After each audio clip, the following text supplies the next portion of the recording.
juror, and we'll talk about that in a moment if they don't show up, perhaps because they're an alternate, we can proceed without them. We've had a conference this morning about the victim impact testimony which the state proposes to offer in this second phase of the trial. In the middle of the afternoon on Friday, I put out a short order setting forth the court's understanding of the scope of victim impact evidence that's permitted both by the Ohio Constitution, Article 1, Section 10A, which is called Marcy's Law, and by the Eighth Amendment and the U.S. Supreme Court cases that have dealt with victim impact evidence in capital cases. As a result of that, or independently, counsel for both sides submitted proposed requests for jury instructions. Without belaboring it, I've synthesized those. We've met in chambers and I think have agreement on what to give as a preliminary explanation for the jury this morning about this second phase of the trial and how the interrelationship works between aggravating circumstances, mitigating evidence, and victim impact evidence. So, anybody want to make any more of a record on that than we already have? I think I've cleared the wording with you as best we can. Mr. O'Brien, anything more to state? Only for the record, Your Honor, that we did file a written request ourselves and would stand on it, understanding the court has reviewed that, as well as I think Ms. Menashe filed a written request, and the court, I think, has synthesized them both. Anything from the defense? Any objections on the preliminary instructions as drafted? No, Your Honor. Thank you. Now, the court understands. Sorry. That's all right. The court understands that the state proposes to open the second phase after opening instructions with the two women who are widows of both the deceased officers and the daughter of one officer. Is that right, Mr. O'Brien? We need the daughter of Officer Morales. All right. And that takes care of the victim impact statement as presently anticipated. Is that right? Yes, sir. All right. One of the things that I wanted to raise, because this will no doubt be emotional and difficult for the victims, is do we want to prohibit filming them or anything restricting media on this part of this trial? Your Honor, all three of the state's victim impact testimony witnesses have indicated that they do not want their face shown. All right. Any objection to not showing their face on the media, Ms. Menashe? No, Your Honor. All right. I'll ask the media to direct the cameras away from the faces of the three victims. All right. Then the other thing is, unless the person has shown up, the missing juror who might have just simply had a hard time finding parking because Monday's the worst time to park is alternate number 4, who was at the back end if we suddenly fell into a situation where we need alternates. Any thoughts on whether to go ahead with or without her if she doesn't show up? Mr. O'Brien? No, Your Honor. I assume we're calling her to find out if we have number 4, whether... Mrs. Jeffries called her several times and it goes to voicemail, but that doesn't mean she's not circling the block trying to find parking because Mondays are terrible. But any problem from the defense if we have to eliminate alternate number 4? We'd still have 3 alternates and we're in the second part of the trial, obviously.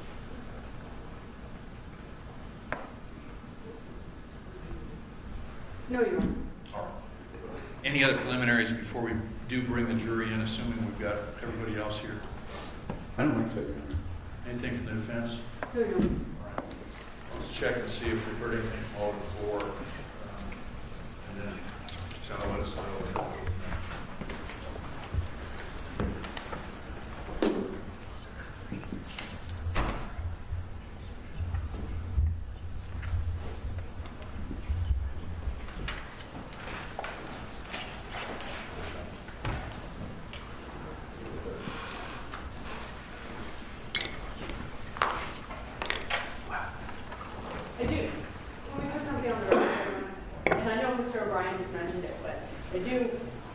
want to say that I understand that this will be an emotional part of the proceeding, but should any of the people that get in the witness stand address Mr. Smith, I will, of course, object to that. I hope they've been admonished that that's completely inappropriate, as well as expressing an opinion as to sentence. I have just... That's why I'm putting this preliminary instruction in, so the jury knows why there are restrictions on what they can say and isn't sitting there waiting for them to be told, oh yeah, do such and such a sentence. So. Okay. Your Honor, I might say, in order to avoid freelancing, I asked both of the victims' spouses to write out a statement, which I showed the defense counsel, and I edited it as well to take any references that were direct comments to the defendant out, and advise them they should direct their comments to the jury, actually. And secondly, that one sentence that may have been construed as to appealing to a particular verdict, I asked to be removed as well to avoid an issue with respect to the victim impact testimony asking for a specific verdict. Anything else, Ms. Monash? No, Your Honor. This is an appropriate time for me to make an observation that I intended to make on Friday. I appreciate very much, and I want to put this on the record, the professionalism and the fact that neither side is trying to push the envelope on this case and is trying to help the court in many different subtle ways to try to get this in as a clean, straightforward trial that will have no problems on appeal. And I appreciate the preparation and hard work on both sides, counsel. Thank you. We do? All right. Apparently we got everybody, folks. Okay. Otherwise, it might trip. Where's Jimmy? Who went to get? Huh? I don't know where he went. Yeah, I don't know either, because we still got openings before we bring the witnesses. All set, Mr. Lowe? Yes, Judge. All right, we'll get the jury. We have all of them now, including the alternate.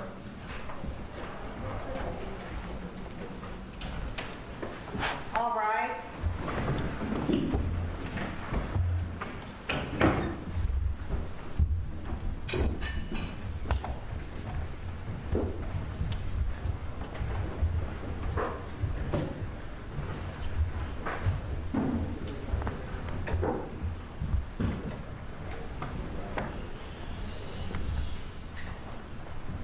Good morning, members of the jury. Please be seated and be comfortable.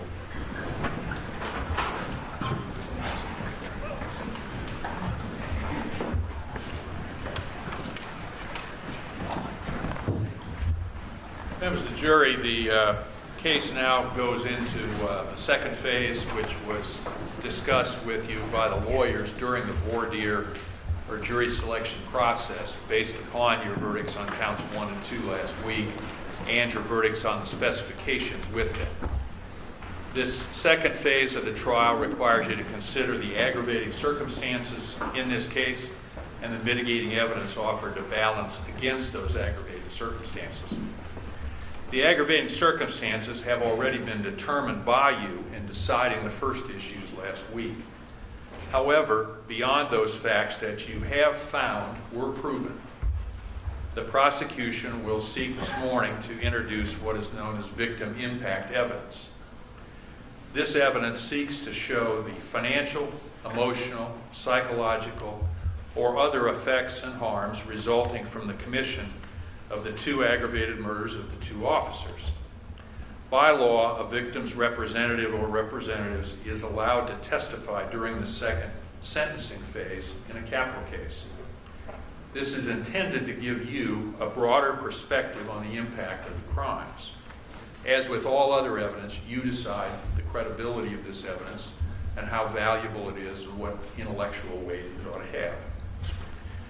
However, by law, victim impact statements are not allowed to indicate a position as to what sentence should be imposed, because that is solely the job of you as the jury impaneled in this case. Furthermore, victim impact statements are not permitted to offer the opinions of victims on anything else. Victim impact evidence is intended to be factual. It is not an opportunity to present opinions or argument on the appropriate sentence, the crimes, or the defendant. Victim impact evidence is not an aggravating circumstance. Therefore, victim impact evidence is not to be independently weighed or added to whatever weight you assign to any of the aggravating circumstances you have already found beyond a reasonable doubt exist in your verdicts in the trial phase. Your consideration of victim impact evidence must be limited to a rational assessment of such evidence. You must guard against an emotional response to this evidence. For as with all other questions presented to you in this trial, your verdict must be rendered free of bias, prejudice, or sympathy. So keep those preliminary instructions in mind as you hear victim impact statements this morning. Before we hear those, it's an opportunity, because this is a second discrete part of the trial, for the lawyers on both sides to give you what are essentially opening statements directed to the facts and circumstances that you'll be asked to consider in this second part of the trial. Because the state, again, has the burden of trying to prove that the aggravating circumstances outweigh the mitigating evidence beyond a reasonable doubt, the state gets to open these opening statements, following which defense counsel will respond. And then we'll move to those victim impact statements that I mentioned earlier. Mr. Lowe or Mr. O'Brien? Thank you, Your Honor. May it please the court, Mr. Benjamin. Ms. Manasco, as Judge Fry just told you, this opening statement is much like the one that we presented at the start of the guilt phase of the proceedings. You will all remember those charts that we had here in front of the podium, or that were up on the overhead projector, that had some scales of justice. And on the left side were aggravating circumstances, and on the right side were mitigating circumstances. And we asked each of you who were sitting in the jury box today, both regular jurors and alternates, whether or not you could keep an open mind until we reach this second phase, and whether or not you could fairly weigh the aggravating circumstances against any mitigating factors that were presented, and whether or not you could do that tough job as a juror in assessing and weighing, attaching weight to each of those factors and making that decision. And we told you back probably 2 weeks ago that we expected to reach this phase, and we did reach the phase. And we also inquired whether or not you felt that if you felt the state had proven beyond a reasonable doubt that the aggravating circumstances sufficiently outweighed any mitigating information you might receive, whether or not you would be able to return a verdict that would be required by the instructions of law that Judge Fry will give you, and that is, in that circumstance, a sentence of death. Each of you felt that you could do that tough job, and that has come to pass here today. And in this phase, the evidence that you will consider are counts 1, the aggravated murder, purposely killing of Officer Tony Morelli on February 10th of last year.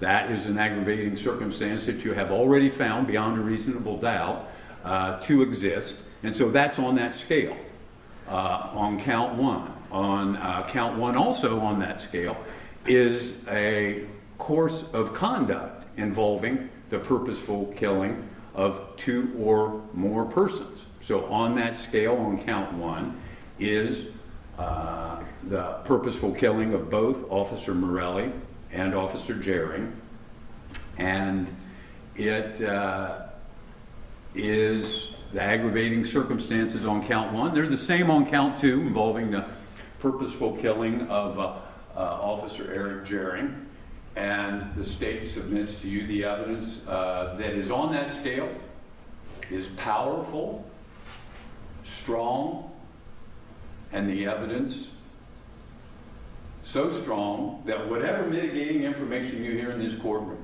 and I expect that you will hear some information about the defendant's upbringing, that will not mitigate against the sentence of death. I expect you'll hear some past history involving some mental health diagnosis. That will not mitigate against the sentence of death in this case.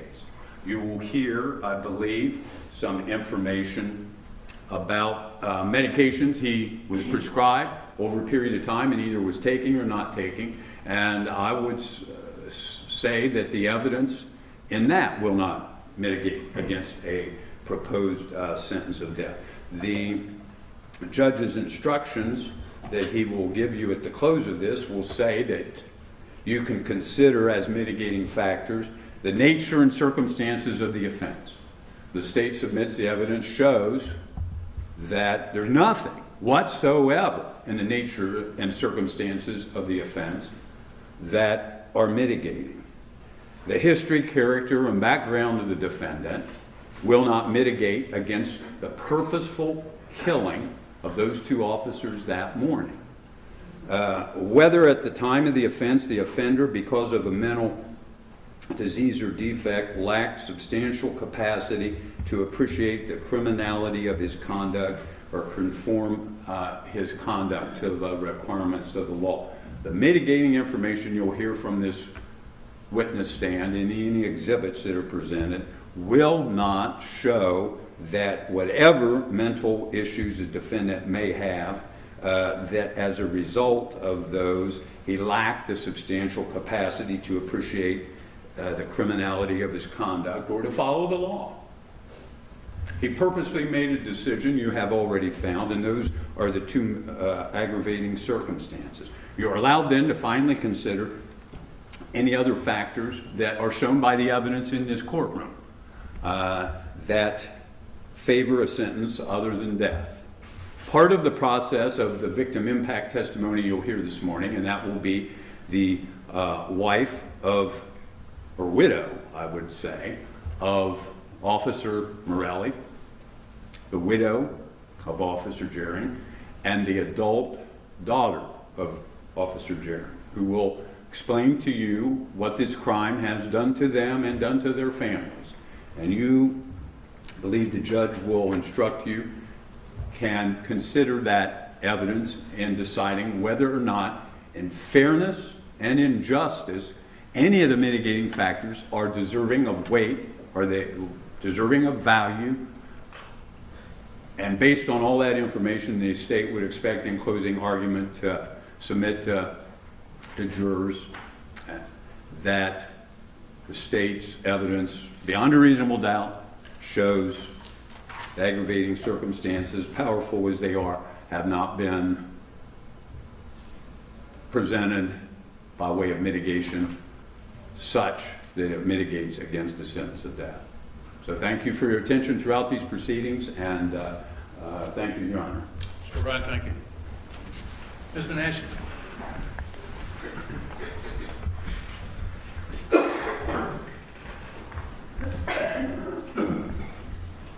Good morning. May it please the court, counsel, Mr. Smith, members of the jury. Here we are. You know, we showed you that chart weeks ago in those individual groups, and I know we talked about that black line, and we talked about we didn't necessarily have to be here. That we were putting the cart before the horse, but we had to talk to you about certain things because we could get here. And now we're here. And in preparation for today, I was thinking more about those individual sessions and what each of us lawyers talked to you about. I didn't necessarily get the chance to talk to each of you, but I know all of the jurors that sit in this jury either talked to Mr. Lowe or Mr. O'Brien or Mr. Benton or myself. And each of us talked to you about the scales, what's on the scales, and the weighing process that you as jurors would have to do if you got to this stage. We talked about on the one side of the scale would be any aggravating circumstances that you as a jury had found to exist beyond a reasonable doubt. Mr. O'Brien just stood up and talked to you about the aggravating circumstances that you did in fact find in this case, and there are two. There are two for each count. I know when you were deliberating there were 4 different forms, but as the judge will tell you, the law will tell you that you have to determine the fair and just sentence individually for each of the counts. That is, the deliberation for count 1 and count 2 are separate deliberations. So on the scale is 2 aggravating circumstances for each count. not forward. And then going back to those individual groups, we talked to you about that other side of the scale, the mitigation. And in some of those sessions, we talked to you about what the defense would give to you, what type of evidence. We would give to you the mitigating factors. And we talked about, although the state of Ohio always has the burden of proof, in this phase, they have the burden to prove to you beyond a reasonable doubt that the aggravating circumstances sufficiently outweigh the mitigating factors. That's their burden. We certainly have a burden, though, to produce the mitigation to them, and we will. You can also find, as we talked about in the beginning, both sides agreed, you can also find anything else that's relevant to this case mitigating. If it's something we haven't produced and you find it to mitigate, it goes on the scale. And then we talked to you in that opening session about the actual weighing process. You weigh the weight that you independently and collectively find the aggravation to have, and you weigh the weight that you independently and collectively find the mitigation to have. I sat over there and I listened to Mr. O'Brien say that the weight of the aggravation is powerful and strong. Members of the jury, I will never, on behalf of Mr. Quentin, tell you how much weight to assign either side, because that's your job. You are the only people, individually and collectively, that can determine the weight of the aggravation and the weight of the mitigation.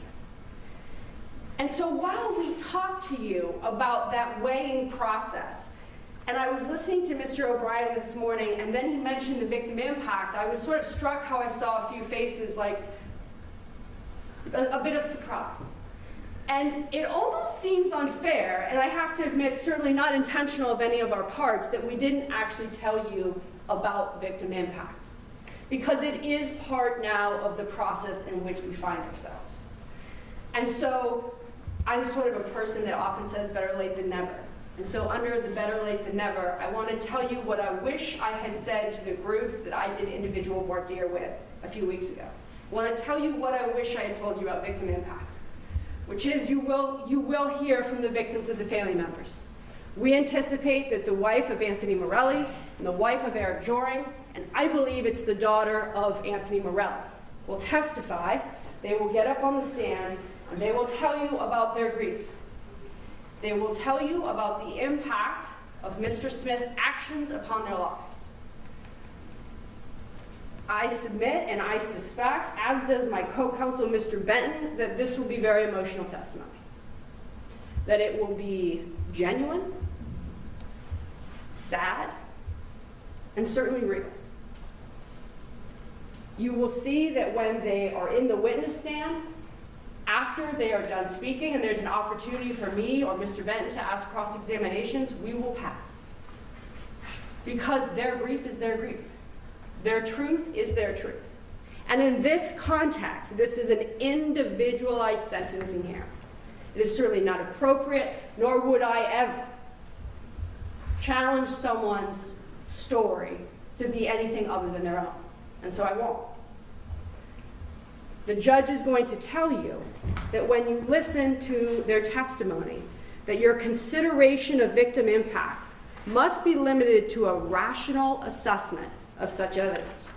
You must guard against any emotional response to this evidence, for as with all questions presented to you in this trial, your verdict must be rendered free of bias, prejudice, or sympathy. I suspect members of the jury, in a different, but in a very similar way, that when you compare the testimony that is the victim impact, and you think about the mitigation testimony and information that we'll give to you, I suspect that you'll see, well, you'll be reminded that what we as humans do, and sometimes what we as humans don't do, can have an immeasurable impact, both good and bad, on people's lives. Just like no one is born a saint, no one is born a monster. We are certainly the map of where we've been. And so to that end, Mr. Benton and I will present the following mitigation about Quentin Smith's history, character, and background. I know you said you would all listen and you would fairly consider it. This is an individualized sentencing hearing. Mr. Quentin was born in February 1987. As he sits here, he's 32 years of age. At 6 weeks of age, his mother, Gina, and his father, Keith, separated, and she banished his father from ever seeing him again. Within months, she started dating another man named Darius Suber. You will hear from Darius. Darius became, in 1988, he married Quentin's mother, Gina, and became his stepfather. During their relationship, which lasted approximately 12 years, there was constant conflict over Darius's drinking and Gina's cheating. When I say drinking, I mean alcoholism. In 1991, after being together for 2 years, so in 1990, Darius and Gina split. Their split is over the contention with respect to Gina's cheating and his drinking. Darius separates from Gina, leaves the house permanently. This is the first of the 3 separations they have within 12 years. Within a year, Darius moved back in with Gina. The drinking and the cheating continues to be an issue between the two. In 1992, so when Quentin is about 5, Gina threatens to kill Darius with a knife. She chases him with a butcher knife. He escapes, jumps out a house window. He calls the police on her for a domestic violence. The police come to the scene. Darius returns to the house, and then Gina and Darius separate for the second time. The knife incident took place at the house where Quentin lived. This is the second of 3 separations between Darius and Darius and Gina. While separated during this second time, Darius starts to use crack cocaine on a regular basis. He also impregnates a random woman that lives across the street from his mother's house. In 1993, Darius moves back in with Gina, and now he has partial custody of the son which he's had out of wedlock. Darius continues to use crack cocaine in addition to drinking to the point of blackout. Members of the jury, Darius will tell you that. Because his truth is his truth. He will tell you about the life that he was living. Not only does his crack cocaine continue to go on, but so does Gina, Quentin's mom's infidelity. In 2000, Darius leaves Gina, Quentin's mom, again because he catches her cheating on him. This marks the 3rd of the separations over the course of their relationship. When they separate, when Quentin is about 12, Gina banishes Darius from Quentin's life, just like she did with Keith. In 2001, Quentin starts high school, right after Darius is kicked out of his life. In 2003, his grandmother dies, Faye. You will hear that Faye was the one steady, loving adult in Quentin's life. And I say the one, and certainly the evidence will show that there was just one. In 2005, Quentin graduated in the bottom 9th% of his class, ranking 362nd out of 390 students. You will hear from our forensic psychologist that will talk to you about Quentin's IQ. He has an IQ of 85, which places him in the lowest 16th percentile of all human beings. In 2007, you will hear that Quentin Smith marries his first wife, Quentin Smith. He's 20 when he gets married. A year later, you will hear that Quentin Smith is having a relationship with the neighbor, that Quentin goes over to the neighbor's house, catches her, has a gun, and he is arrested. You will hear that he is convicted of a felony offense out of that incident. Quentin Smith is a felon. This is his only felony record prior to this case. He's convicted of an F2 burglary, a gun spec, and this is where that domestic violence conviction that you were told about in the first phase comes from, in 2009. You will hear about that incident, that when Kristen called the police and the police came to the residence, the records will show that Quentin was compliant with the officers and was arrested and was thereafter incarcerated. That, again, was his first felony offense, and he had no prior juvenile record. You will hear in July of 2009, and when I say you will hear, you will also have hundreds of pages of records. Medical records, mental health records, jail records, prison records. You will have those. We will mark those as evidence and give them to you to have back in the deliberation room. And if you don't hear it directly from the witness stand, we anticipate that you will hear our experts say that they relied and reviewed the information that you will have the same opportunity to rely and review back in the jury room. So Quentin goes to jail in 2009 on this burglary, home invasion, with respect to Quentin, and he's put on suicide watch. Tries to kill himself when he's in the jail. He goes to prison, he gets a 3-year sentence. In 2011, he's released from prison. While he's in prison, he completed the prison 800-hour barber licensing program. He becomes a barber. While he's in prison for 3 years, he has 1 institutional infraction. He gets out and he's paroled to North Carolina because his mother has moved there for yet another boyfriend. He gets to North Carolina, has a job at Burger King. His mother, Quentin, living with a man that she's met while he's been incarcerated, are under the same roof, and his mother pulls a knife on the boyfriend. Tries to kill him. History's repeating itself. She's arrested for domestic violence and she's incarcerated. Quentin then has to file a transfer of his parole from North Carolina back to Ohio, because Gina can no longer live in North Carolina. He's on post-release supervision, which you will hear about, which is when you get out of prison, they monitor you and they supervise you. He completes that successfully. He's back in Ohio. He has a full-time job at a barbershop called Fadeaway. We anticipate that you will hear testimony that he worked at that barbershop in that capacity for several years. It's then in 2014 that for the first time, Quentin Smith starts addressing the fact that he's mentally ill. I listened to Mr. O'Brien's opening, and certainly the judge will tell you that our opening and closing statements are not evidence. But when someone suffers from severe mental health illnesses, it's not that they have a past history, and it's not to be dismissed. You will find and you will hear from our forensic psychologist that beginning in 2014, when Quentin Smith first sought psychiatric care, he suffers from the following mental health issues. He suffers from post-traumatic stress disorder, bipolar II disorder, schizoaffective disorder, severe depressive disorder, and anxiety. In 2014, around the age of 27, he first started to get mental health treatment. And it was because his girlfriend, who was a social worker, made him go.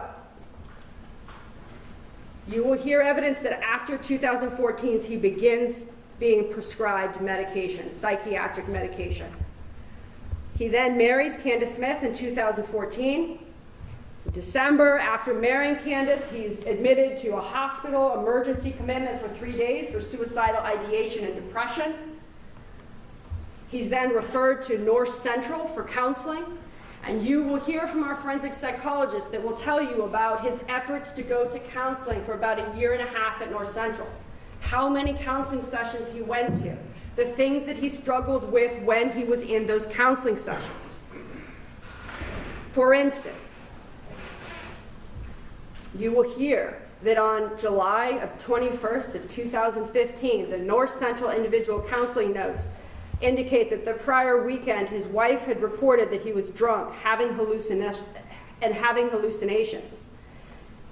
There are many indications in the North Central records that he's continuing to be suicidal and he's severely depressed. There's a note in the Central records, which you will have on August 4th, that indicate that the client had conflicting thoughts about his wife. The therapist encouraged him to appreciate his wife more. The client said he would try. 20 days later, the client, that being Quentin Smith, goes to his therapist and says he feels agitated. He's tired of being disrespected by his wife. He feels depressed and suicidal. He doesn't know what to do. This is while he's on medication in 2014 and 15. November 2nd, 2015, North Central individual counseling notes show that he's angry and agitated. Patient reports that his wife hit him with a closed fist on October 31 of 2015. He was sleeping and she woke him with a knife. History again repeats itself. He said that he woke to the knife and that when he woke, she punched him in the face. He went to a Cleveland hotel after that night. They separated and things are contentious. You will have the North Central counseling records, and certainly our expert will testify to them. But this is part of Quentin Smith's history, character, and background. You will see that he stopped going to counseling in 2016, the same year that his daughter is born. You will see that after 2016, he had difficulties keeping a prescription, having a prescription filled, and certainly there were periods of time where he just outright didn't take his psychiatric medication. In fact, you heard the testimony of Candace Smith on October 30th, 2019 in this courtroom that Quentin got to her house the Thursday before this incident, February 8th. She had opportunity to review, to see him the days leading up to this incident, wasn't taking his meds. And then Candace, who the evidence will show, said to you that that day, February 11th, although he had been violent with her before, he was more angry that day than he'd ever been. Like I said earlier, we will give you the testimony of Darius Suber, Quentin's stepfather. We will not give you the testimony of his mother because she's unwilling to participate. We will not give you the testimony of his father, Keith Lucky. We don't know where he is. We will give you the testimony of forensic psychologist Dr. John Fabian, who has done an assessment and evaluation of Mr. Smith. We will also give you the testimony of Dr. James Garbarino, who is an expert from Loyola University in Chicago in human development. And he will talk about, in particular, the focus of his testimony will be what impact is there developmentally on a child and or a male child when they have an absentee and rejecting father in their life. At the conclusion of this phase, Mr. Benton and I will ask you to fairly consider and weigh, at a minimum, the following mitigating factors that we believe the evidence we will present will support. I've mentioned Mr. Smith's intellectual functioning, his low level of functioning, the absentee rejecting parent that you will hear about, the fact that he's been diagnosed with attachment disorder, the violence that he witnessed in his home as a child between his mother and Darius Suber. You will hear that he is a victim of sexual abuse, victim of verbal abuse. We will offer as a mitigating factor that LWOP is a sufficient punishment for the crime. As a mitigating factor, we will ask that you consider and fairly listen to testimony that involves the fact that he has a substance abuse disorder, that he's been good and compliant in the jail during these 20 months while he's awaiting trial. We will also ask you to consider the nature and the circumstances of the offense as mitigating. I know Mr. O'Brien stood up here in his opening and said there's nothing mitigating about the nature and circumstances of the offense. Certainly that's for you to decide. But we would submit to you, and we intend to submit to you and ask you to consider at the end what's mitigating about the nature and circumstances of the offense is the quickness of the incident, the 74 seconds. The fact that when he opened the door, he had no gun. The fact that Quentin Smith was not on his prescription medication at the time of the offense. And then lastly, as a mitigating factor, is the fact that Quentin Smith, as he sits here today, he doesn't have a past history. He is mentally ill. He suffers, the evidence will show, from post-traumatic stress disorder, schizoaffective disorder, and in fact, members of the jury, that Candace Smith was right about. She said that. She said that's what he's been diagnosed with. His wife knew, schizoaffective disorder and post-traumatic stress disorder, as well as major depressive disorder, bipolar II, and anxiety. And then, of course, any mitigation that you feel is applicable in this case. Mr. Benton and I respect your verdict from the first phase. We are here now. Today is a new day, and as I reminded myself over the weekend, it's a day that is untouched.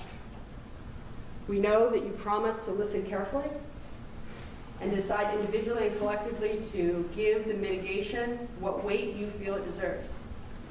I know the last thing that the judge told you was that you must decide this case based on reason and common sense and not based on bias, prejudice, or sympathy. On behalf of Mr. Benton and Mr. Smith, we have no doubt that you will do just that. Thank you. Thank you, Ms. Menashe. Mr. Bryan, do you want to call your first witness? Your Honor, at least prior to calling live witnesses here today, the State of Ohio would move to admit all exhibits identified and introduced at the trial in the guilt phase, as well as to reintroduce all testimony presented in the guilt phase as if we recalled all those witnesses, which we don't intend to do, but we believe that information and evidence currently before the jury in the guilt phase should also be readmitted in this phase. Mr. Ben, Ms. Menashe? No objection. Without objection. Ladies and gentlemen, that means that we won't repeat all the testimony from the first 4 days of trial. That is all admitted in this second phase. Similarly, all the exhibits that have already been admitted, not the ones that may have been referred to but weren't admitted, but all the ones that were sent back with you during deliberations, those are readmitted for this part of the case. Similarly, it is my understanding at this point that the testimony of Mrs. Smith about Mr. Smith's mental health background that was not proper for you to consider in the first phase is proper for you to consider in this second phase. All right, any other preliminaries? No, Your Honor. State would call Linda Morelli.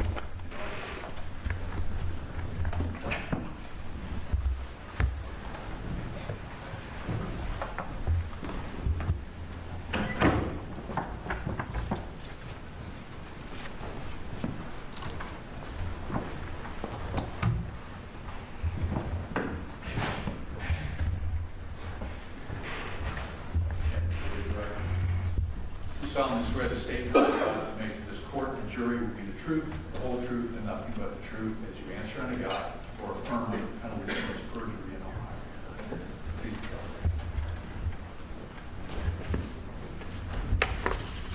go. Ma'am, will you tell us your name? Linda Morelli. Okay, I want you to keep your voice up so a juror back here in the corner can hear you. Are you the widow of Officer Anthony Morelli of the Westerville Police Department? Yes, I am. And how long were you married to Officer Morelli? Almost 30 years. Did I ask you to write out a statement to read to the jury, in this case commonly referred to as a victim impact statement? Yes. Did you do that? Yes, I did. Did you bring that here to court with you today? I did. And would you read that statement to the jury and keep your voice up so that everyone can hear you? Yes. If you would commence reading your statement, Mrs. Morelli.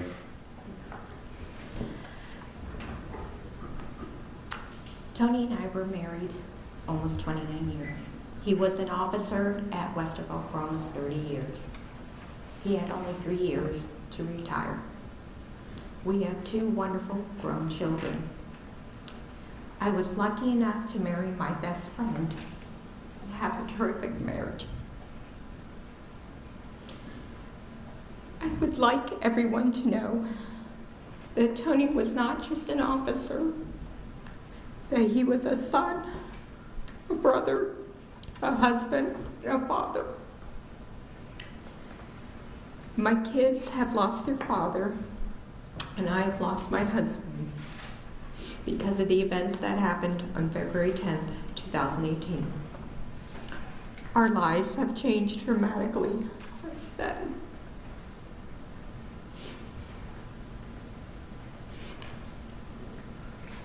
The 10th of every month is a hard day and emotionally to get through. Every holiday, birthday, anniversary, and family gathering, we are missing him. Tony looked forward to walking our daughter down the aisle at her wedding last year, but he wasn't there. Tony won't see his son get married someday and watch him become a father.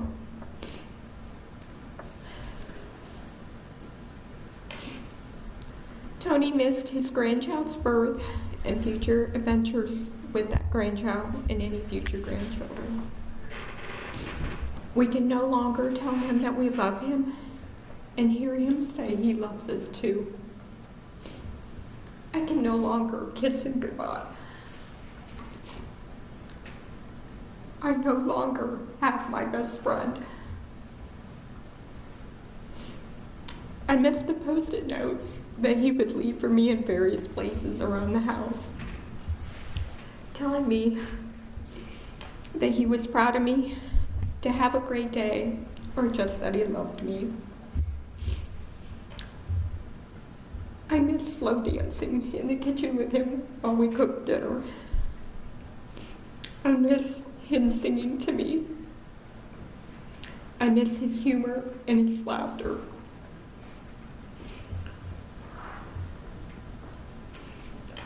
I miss being able to lean on him emotionally when I'm sad or frustrated. I miss him bringing me flowers just because. I will not be able to travel and see the world with him beside me. I will not get to grow old with him. I have trouble falling asleep because he's not there beside me.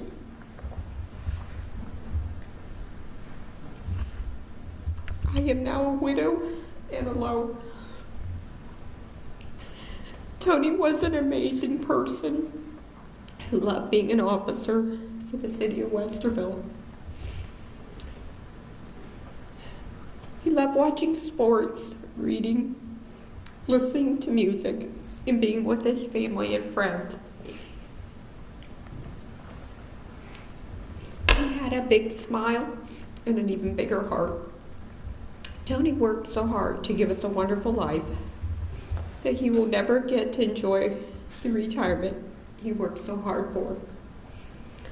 This wonderful person has been murdered and taken from our lives. I hope my statement lets people know how much Tony will be missed. Thank you, Ms. Morelli. I have no other questions. Any questions from the defense? No. Ms. Morelli, thank you very much for coming.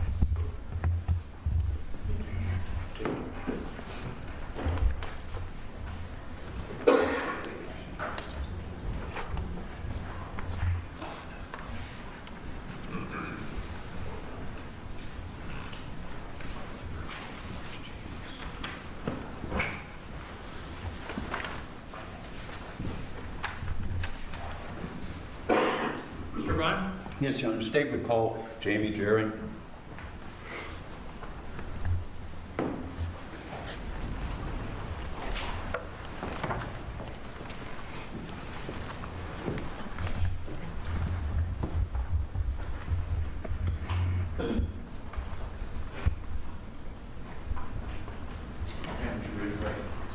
You solemnly swear the statements you're about to give this court and jury will be the truth, the whole truth, and nothing but the truth, as you answer unto God or affirm under the penalties against perjury and all.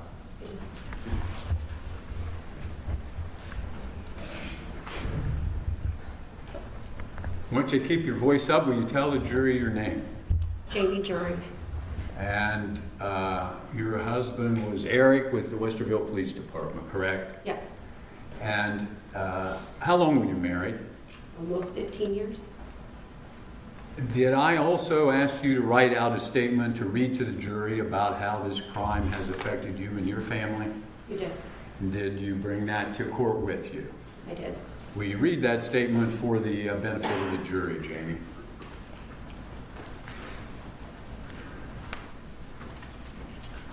Good morning. My name is Jamie Juring. Almost 17 years ago, I married my best friend, Eric.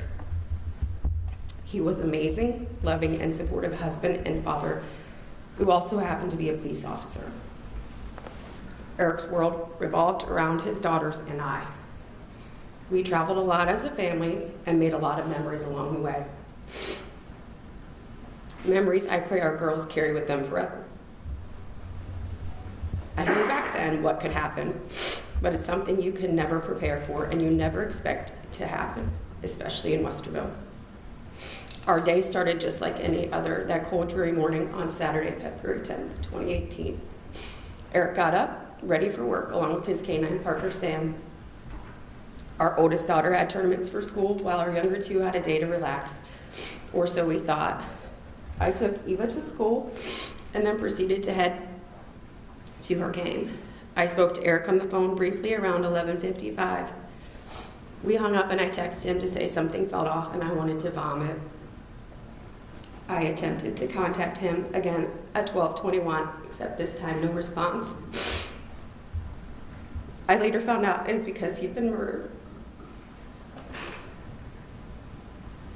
I had to leave the tournament to get home to our two younger girls so I could be there for them. Our entire world completely flipped upside down in such a short amount of time. To this day, Eva refuses to cheer or play volleyball inside that gym because she can't stand the memories that exist with it. Can you imagine being in 7th grade and knowing your father was gunned down? The other two girls crumbled upon hearing what had happened. Our 6-year-old at the time couldn't understand why someone would do such a thing, and in her innocence, the first thing she told me is she didn't have anything black to wear so she could look pretty for her daddy. My middle daughter asked if her canine buddy Sam was killed also and wanted to know and dissect details so she could attempt to process. We had police escorts for a week following Eric and Tony's killings. And while we appreciated that, the girls felt everyone was looking at us. And they were. The community and our families lost 2 amazing men that day. People didn't know if they should approach us or look at us with pain in their eyes. The girls wouldn't leave my side for months after. They slept in my room. They wouldn't even go to the grocery store, the mall, or anything in the public eye because they hated the looks they received. The first funeral they had ever attended was their father's.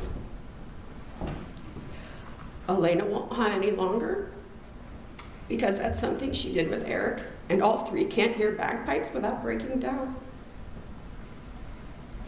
The girls to this day will call his cell phone to hear his voice on the voicemail because that's the only thing that brings them comfort. They will text him to wish him happy birthday or simply tell them about their day. They so badly want him back home to tuck them in at night or to watch movies together as a family.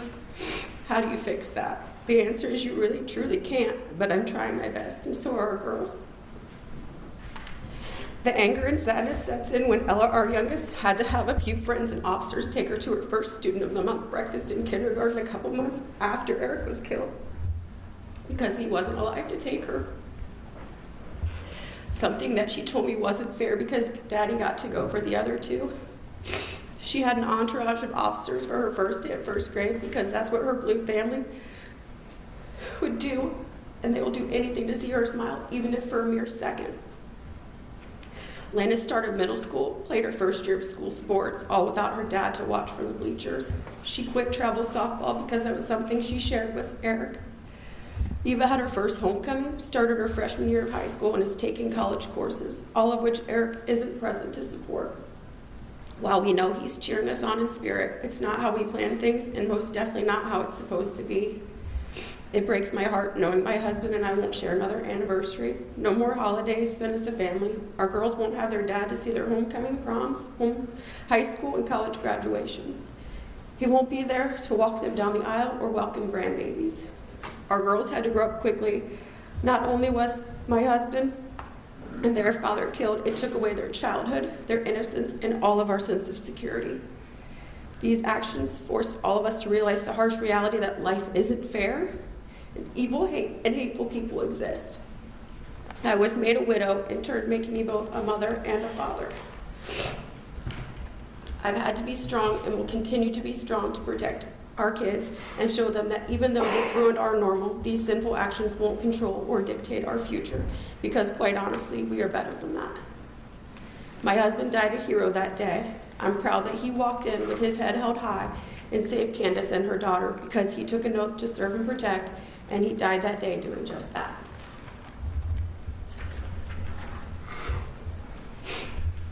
Thank you, Jamie. I have another question, John. Mr. O'Brien, thank you. Anything from the defense, Ms. Manesh? No, Ms. Jordan, thank you.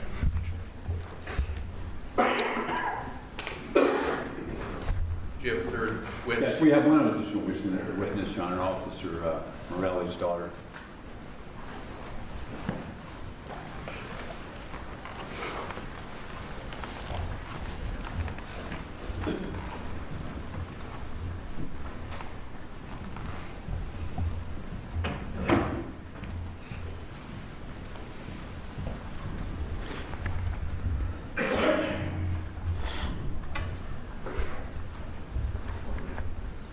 Someone swear the statements you're about to give this court and jury will be the truth, the whole truth, and nothing but the truth, as you answer unto God, or affirm under the penalties of this perjury and Ohio. I do.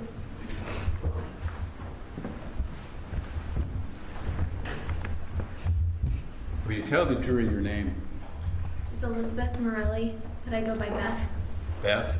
How old are you, Beth? I'm 29 now. 29 now. And are you single or married? I'm married. Tell us when you got married. June 2nd, 2018. When did you get engaged to become married? December 25th, 2017. So on February 10th of 2018, you were engaged to be married. That was to occur the following summer. Just a few short months after February 10th. And did you get married then in June? Yes. And will you tell the jury what you did at that wedding in remembrance of your father, Officer Morelli?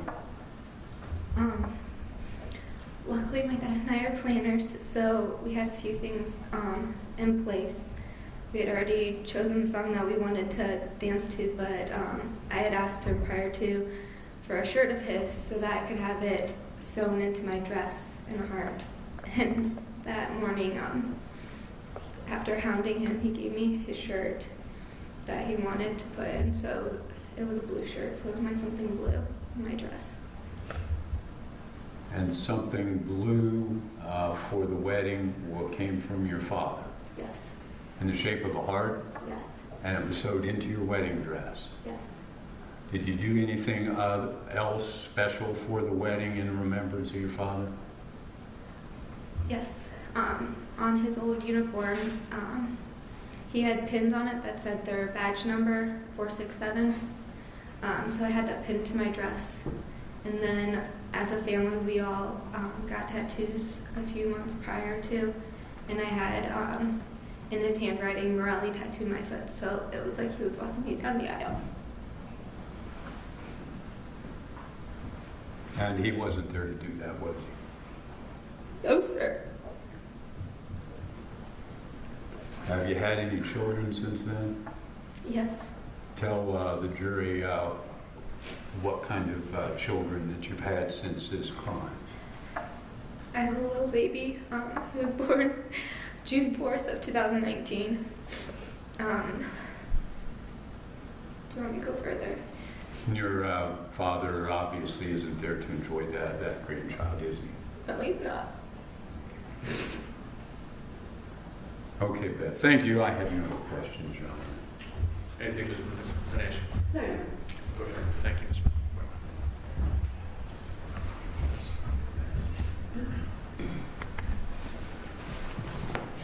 All right, ladies and gentlemen, we'll take our morning break now. We'll come back in 20 minutes. Be about 11 o'clock. All right.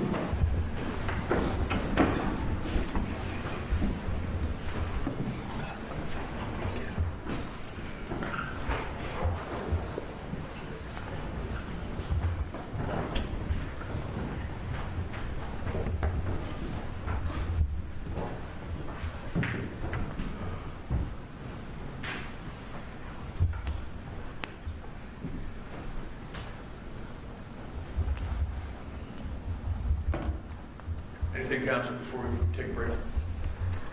Not from the statement. Mr. Bennett? We'll be back in 20 minutes, and I assume you've got witnesses then? Here we go. I can't hear. I said about 10:05, I'm trying to, 11:05. oh, Yeah, I can't tell. it's not, it's not, yeah.